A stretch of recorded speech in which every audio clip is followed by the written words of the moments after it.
Welcome to my channel. Episode 4 of this map editor tutorial series is here, and we'll continue laying out networks and other essential city infrastructure. First, I'll start by laying the train tracks. These tracks follow the actual route of a long abandoned railway line of Beirut and its surroundings. Hopefully I'll bring those tracks back to life once I start building Beirut during future gameplay episodes. But for now they will remain an abandoned network. Enjoy the music while I finish this massive network.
Now we'll build the real high voltage power lines following the Lebanese rugged terrain from mountain peaks to valleys, always keeping the shortest route in mind.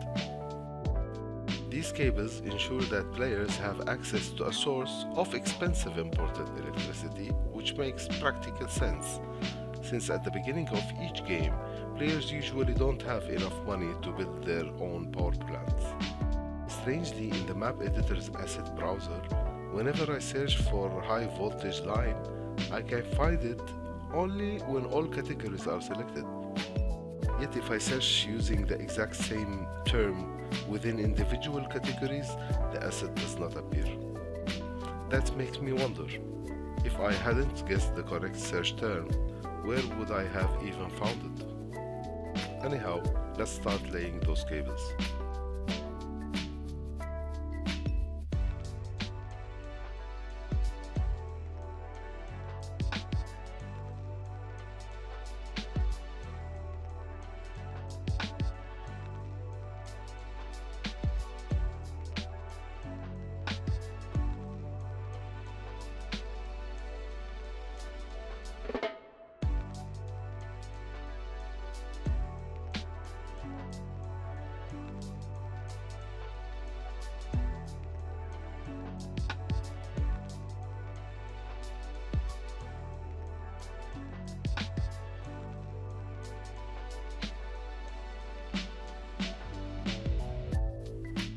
Some of these massive high voltage poles seem out of place.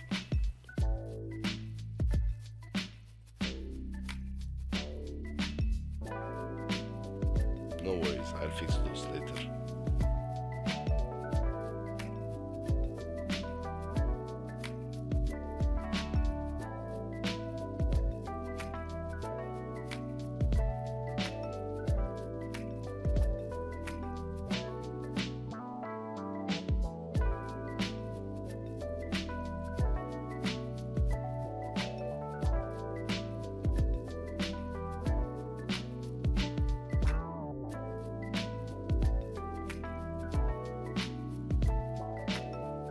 Obviously, all the high voltage lines appear to converge at this spot, suggesting there is an electrical facility here.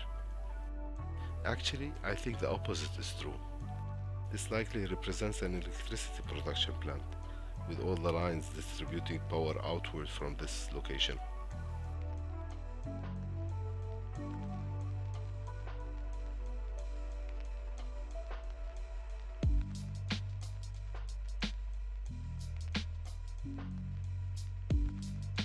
Let me fix this unrealistic pole standing in the water. I've also noticed that in some places the cables touch the terrain and create visible grooves in the ground. That will be fixed as well. Again, more unexpected behavior at the boundary between the playable area and the world map. As you can see, this pole is towering far beyond reason.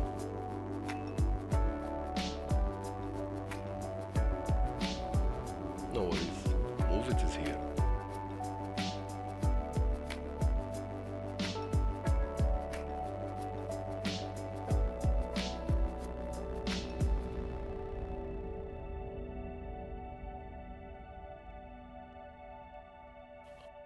Nope, that's too much.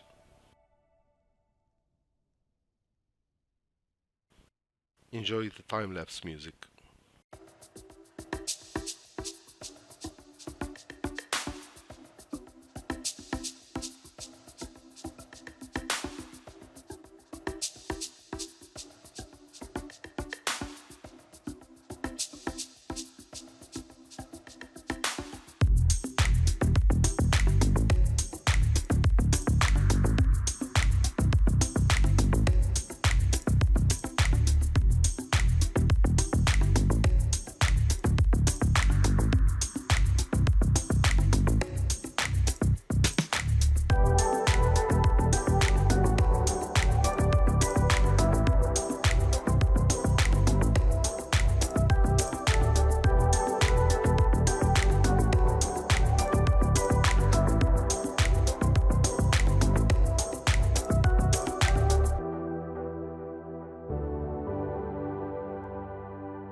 Now it's time to build the underground utility pipes. They come in pairs, blue for fresh water, yellow for sewage. These pipes are not mixed in-game, just as they aren't in real life.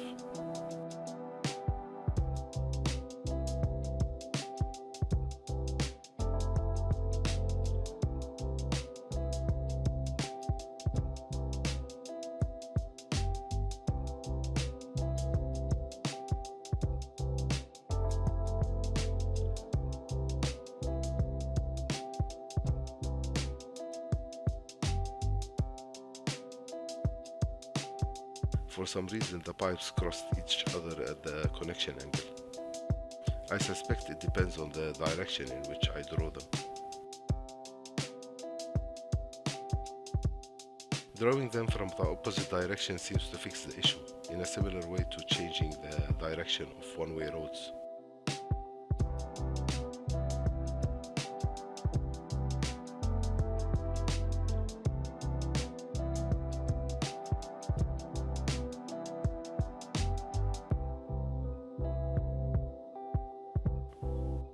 The tool is creating these circular loops whenever the pipes are placed at different underground depths.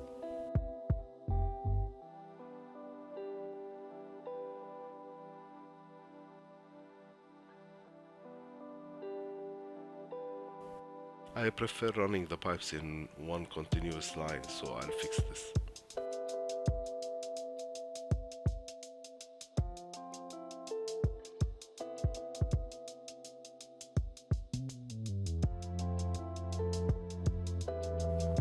Now it's working exactly the way I wanted.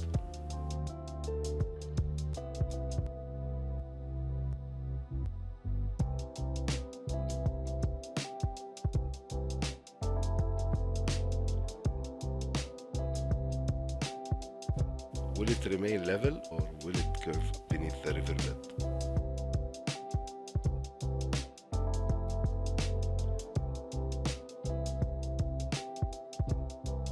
Good, it passed under the riverbed and followed its curve.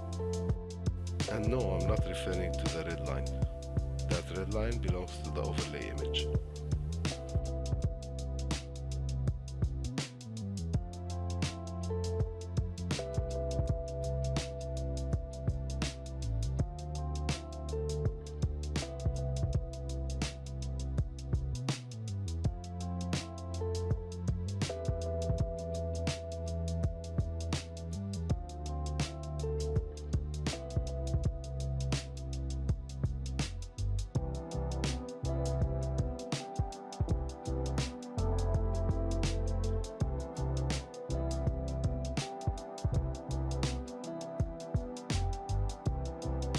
Alright, now you get the idea. Let's speed things up.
To fulfill the requirements of building a custom map, I need to define the starting map tags. My selection will take into account water and sewage infrastructure, power lines, roads, and strategic location.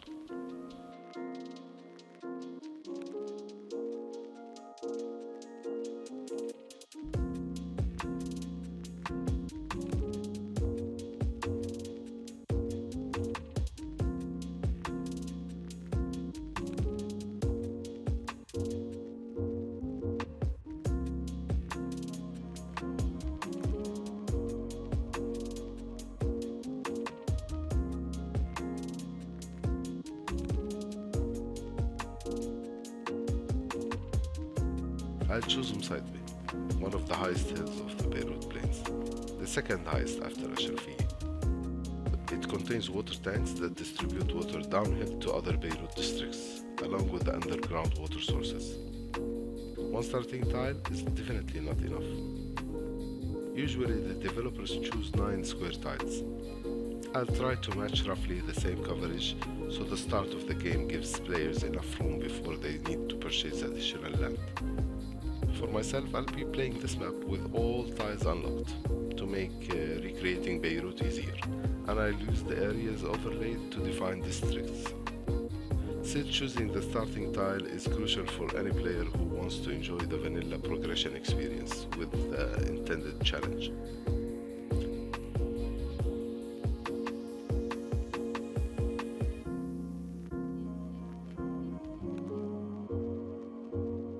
I think Jemaisi is the strong candidate for the starting area.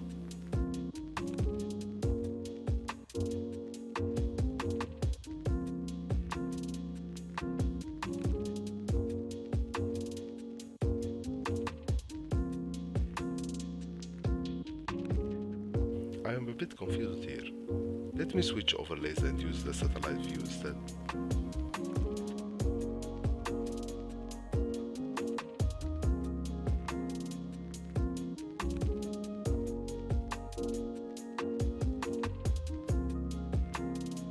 It takes a while to load because this particular overlay is extremely large in both size and resolution. I need to lower it slightly.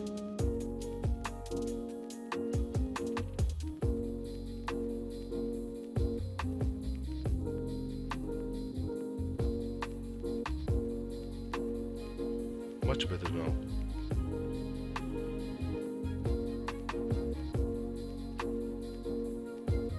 And yes, I need to choose Lijbi Square as my third starting tile. Now I need to select the tiles that connect these two disconnected highways. In real life, the road connecting those two highways is not actually a highway itself, but a regular road controlled by traffic signals. I'll choose Maroon as the fourth starting tile. Bashura is another strong candidate. That will be my fifth starting tile. Patriarchy comes next as sixth. Sarai becomes the seventh starting tile. And Marfa will be the eighth. Since the last area is large enough to effectively count as two tiles, 8 starting tiles in total should be more than enough.